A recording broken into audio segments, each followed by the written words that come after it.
The annual London Book Fair buzzed with energy.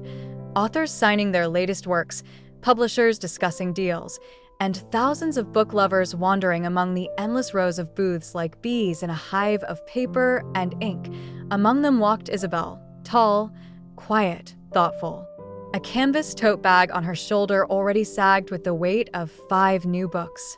She ran her fingers along spines as she passed them, reading titles with the reverence of someone reading names on a memorial. She wasn't looking for anything in particular. She just liked the surprise of stumbling across a sentence that felt like it had been waiting just for her. She turned a corner into row D, brushing back her dark brown hair as she paused in front of booth 42, Independent Poets and Hidden Voices. The booth was quiet. No crowd. Just a small table of unassuming paperbacks, some with hand-drawn covers, some barely priced. It felt like a secret in plain sight. She reached for one, Midnights Between Us, and flipped it open. A voice behind her spoke. That one ruined me in the best way. She turned. A young man stood a few steps away. He looked about her age, late 20s, early 30s, wearing a brown leather messenger bag, black coat, and glasses slightly crooked on his nose. His hair was messy like he'd run through wind, and his hands were ink-stained. He wasn't smiling. Not yet, but his eyes held something curious. Something open. "You've read this?" she asked, holding up the book. "Twice," he said. "And then a third time out loud to my flatmate until she told me to shut up." She laughed. "That sounds promising." He stepped closer, motioning to the book.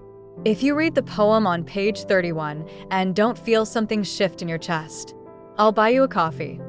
"Deal," she said, amused, flipping pages slowly, and then she read it. A few lines in, she stopped. She wasn't smiling anymore. Her lips parted slightly, like something had caught in her throat. The poem spoke about loneliness in a crowd, about longing for someone you hadn't met yet, about finding warmth in a stranger's sentence. She looked up at him. "You wrote this," she said softly. It wasn't a question. He gave the faintest nod. "Liam." "Isabel." There was something strangely calm about the moment, like the noise of a fair had dropped to a hush around them. Time pressed pause. "You wrote what I felt for years," she said. Liam gave a small, almost unsure smile. "I guess maybe I was writing it for you."